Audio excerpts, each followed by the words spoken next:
अस्सलाम वालेकुम स्टूडेंट्स, क्या हाल चाल है आप सबके। उम्मीद करता हूँ आप सब खैरियत से होंगे। स्टूडेंट्स, मेरा नाम एहतिशाम नसीर है और मैं स्किल्स फॉर रिस्क की जानिब से आपसे आज मुखातिब।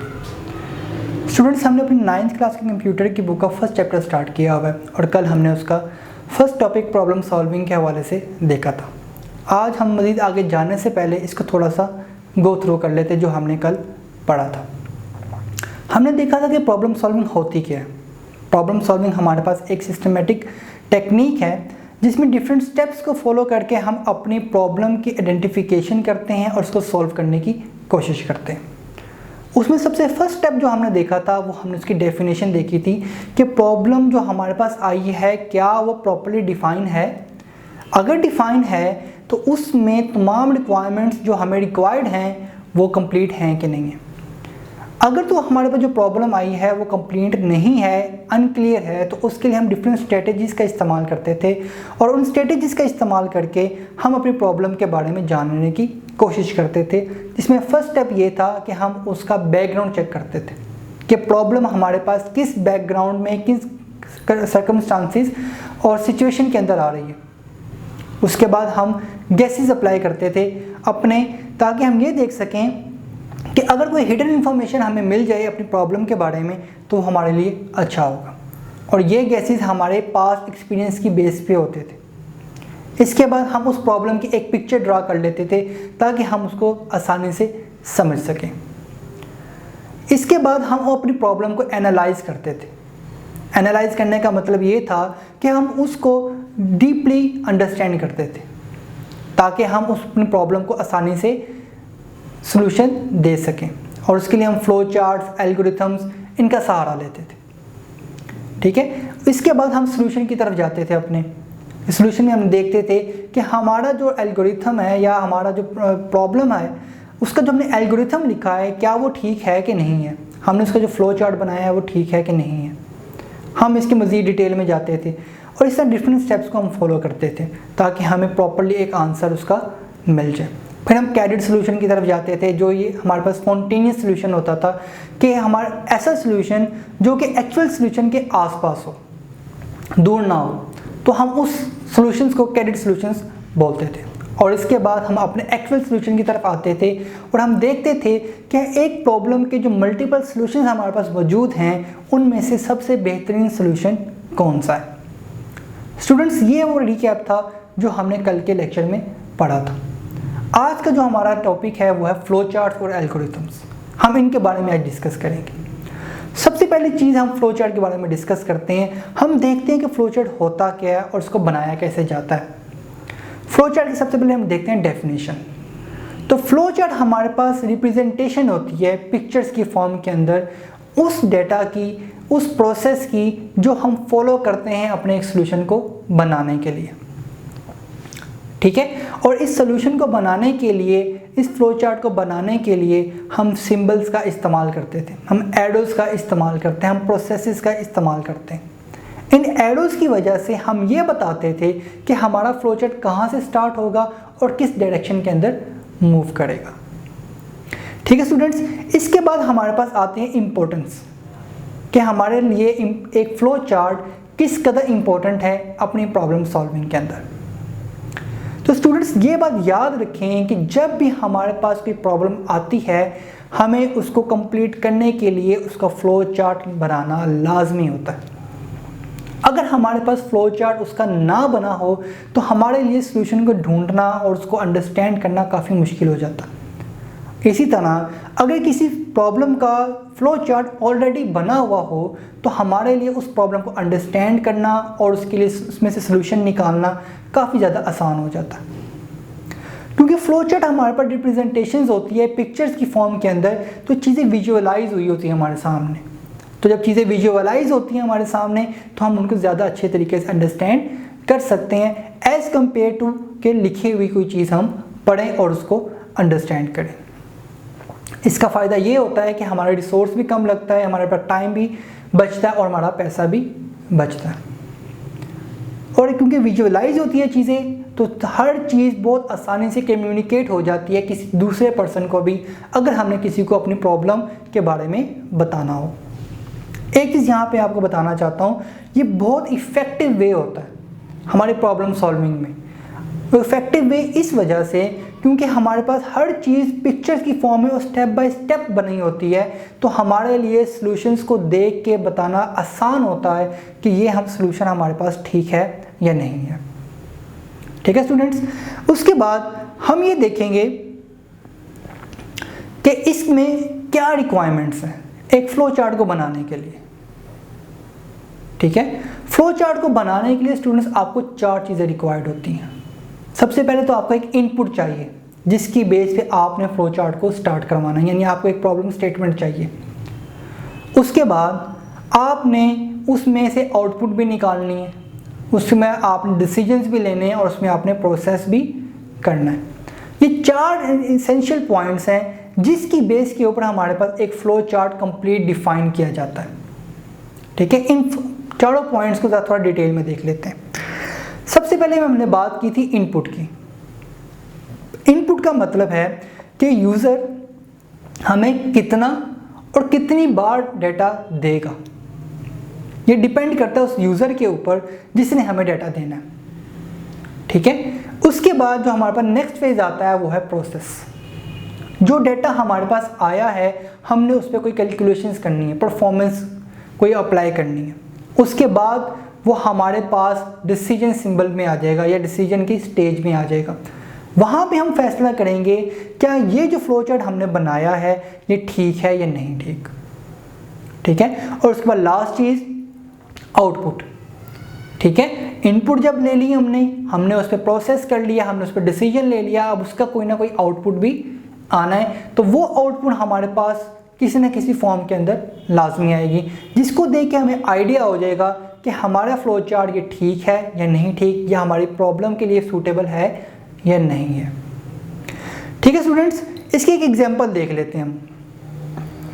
एग्जांपल कुछ इस तरह से है कि आपको एक सिचुएशन दी गई है कि आपने सेल्सियस टेम्परेचर जो उनसे फाइंड करना है फ़ारेनहाइट से।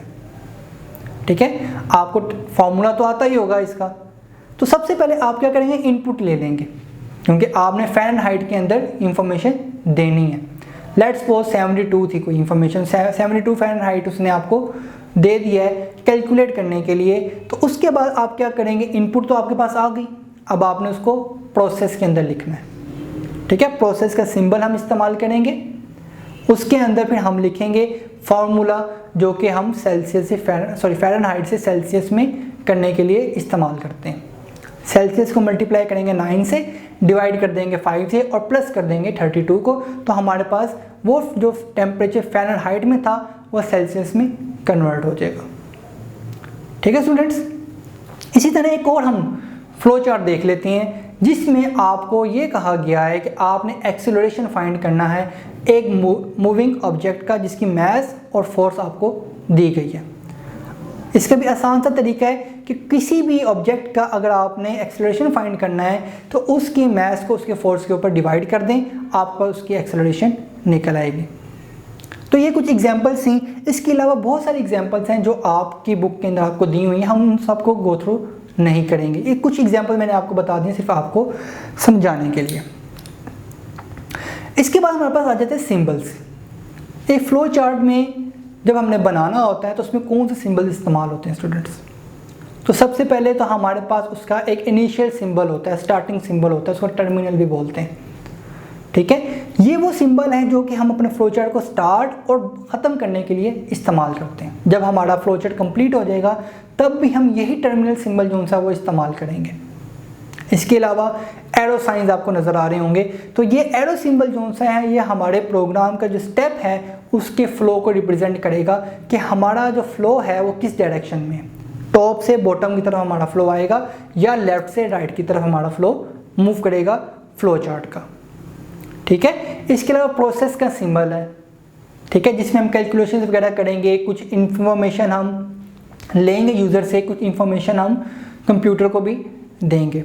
इसके अलावा इनपुट एंड आउटपुट का सिंबल है जो हम यूज़र से इनपुट लेंगे और उसी सिंबल के जरिए हम बताएंगे कि हमारे पास कोई आउटपुट आई है कि नहीं है।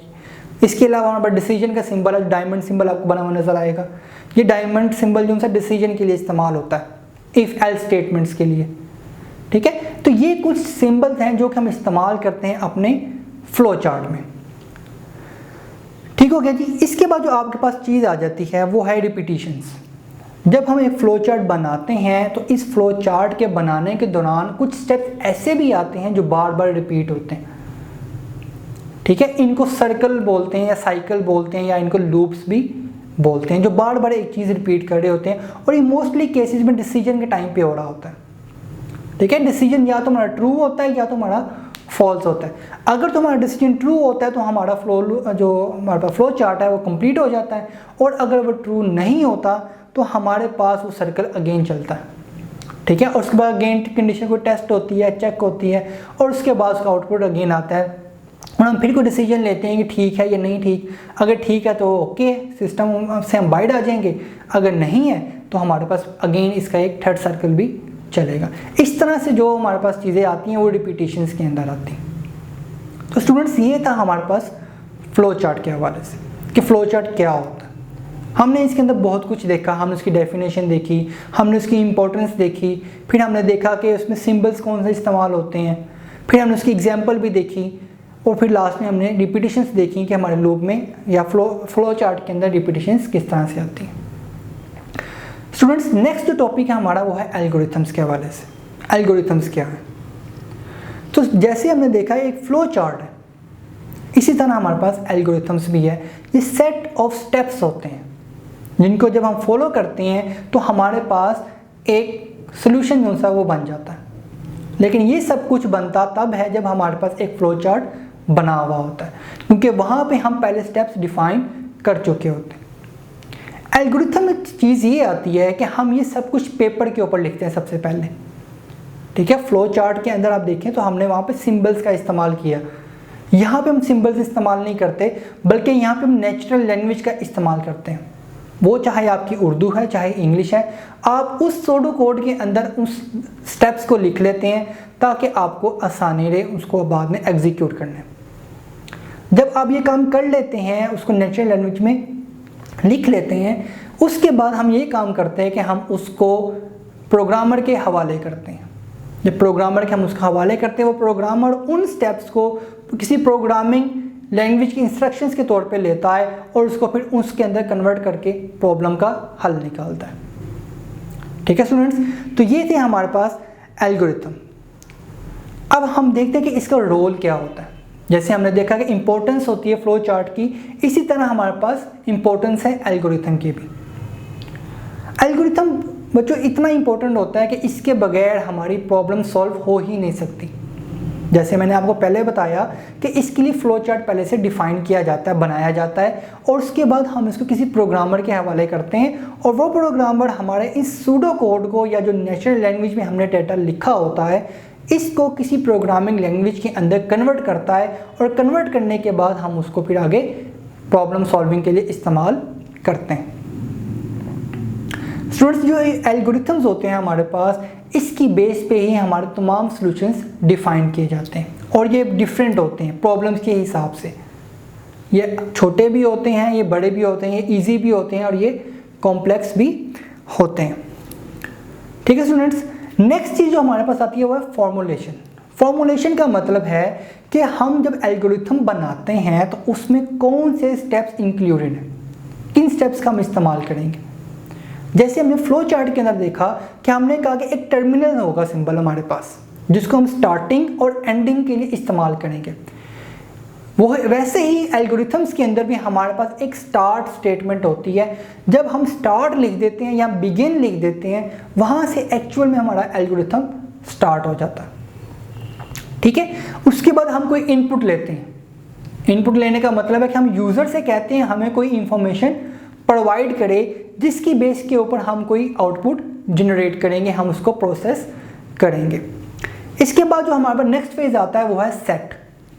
सेट का मतलब है कि जब हमारे पास यूज़र ने इंफॉर्मेशन दी, अब हमने उस इंफॉर्मेशन को कंप्यूटर के अंदर भी कहीं पे सेव करवाना है, तो उसके लिए सेट का जो मैकेनिज्म है हम उसका इस्तेमाल करते हैं। और उसके बाद जो नेक्स्ट फेज हमारे पास आता है वो है डिसीजंस का। ठीक है, हम डिसीजंस लेते हैं उस इनपुट की बेस के ऊपर। ठीक हो गया। उसके बाद हमारे पास नेक्स्ट फेज आता है, वो है गो टू। गो टू का मतलब है कि हमने अगर अपने प्रोग्राम या एल्गोरिथम के अंदर कंट्रोल कहीं पर ट्रांसफ़र करवाना है तो किस तरह से करवाएंगे। तो उसके लिए go two statements, if else statements, इस तरह के जो स्टेटमेंट्स हैं उनका हम इस्तेमाल करते हैं। ये आप आगे जाके पढ़ेंगे।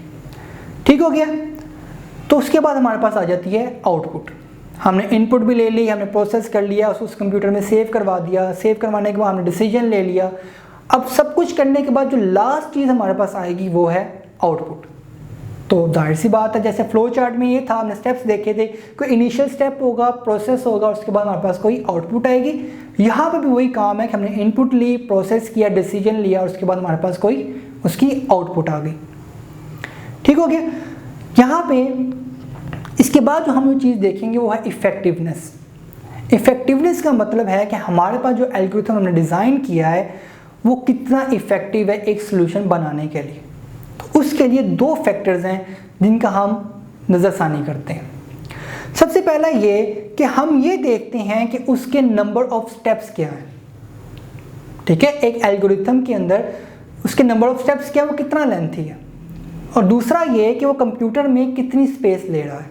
ये दो फैक्टर्स हैं जिसके हम नज़रसानी करते हैं जब भी हम एल्गोरिथम बनाते हैं और ये कंसीडर करते हैं कि ये एक आइडियल एल्गोरिथम है। ठीक हो गया।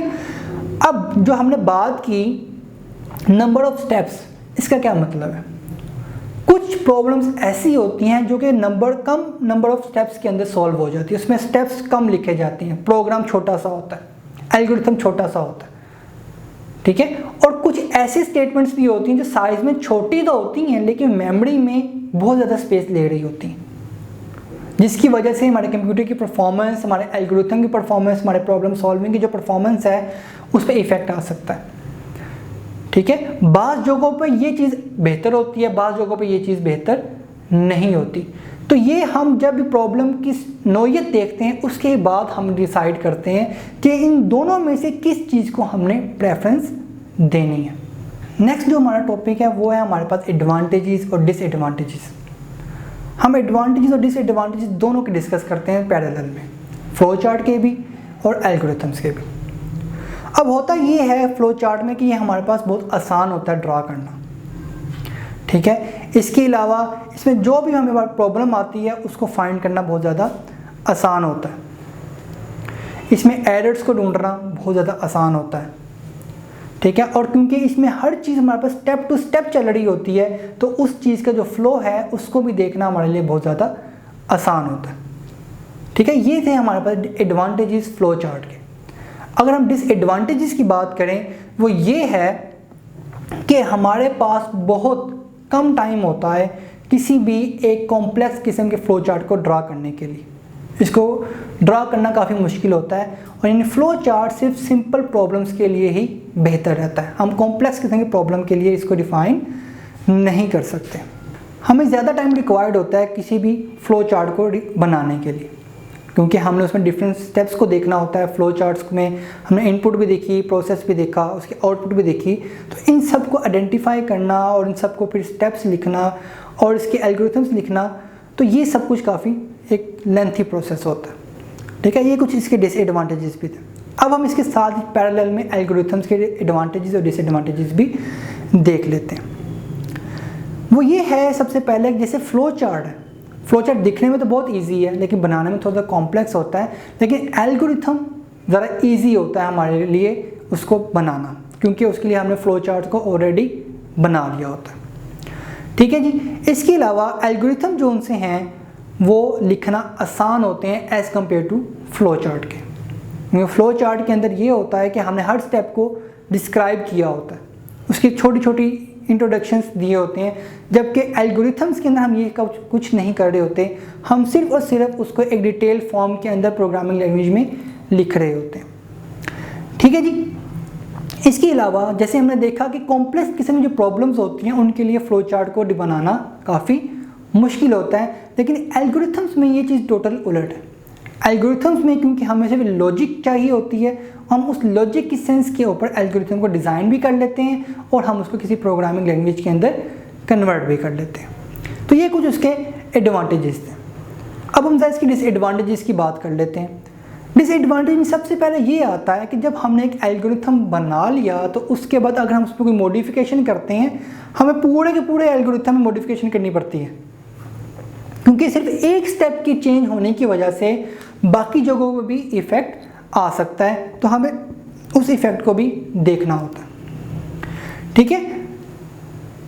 अच्छा, इसमें हम फ्लो का बताना ज़रा मुश्किल होता है हमें, क्योंकि फ्लो चार्ट में हमारे पास एरो सिंबल्स मौजूद होते हैं, तो जिसकी वजह से हमें पता चल रहा होता है कि हमारा जो नेक्स्ट फेज़ है या नेक्स्ट स्टेप है वो कौन सा वाला है, जबकि एल्गोरिथम्स के अंदर इन स्टेप्स को बताना ज़रा मुश्किल होता है। ठीक है जी, ये कुछ हमारे पास एडवांटेज और डिसएडवांटेजेस थे एल्गोरिथम के और फ्लो चार्ट के। ठीक है स्टूडेंट्स, इसके साथ ही हमारा आज का जो टॉपिक है वो कंप्लीट हो गया। ठीक है, होप सो आपको इसकी अच्छी समझ आ गई होगी। नेक्स्ट टॉपिक में फिर से आपसे मिलेंगे, तब तक के लिए अल्लाह हाफिज़।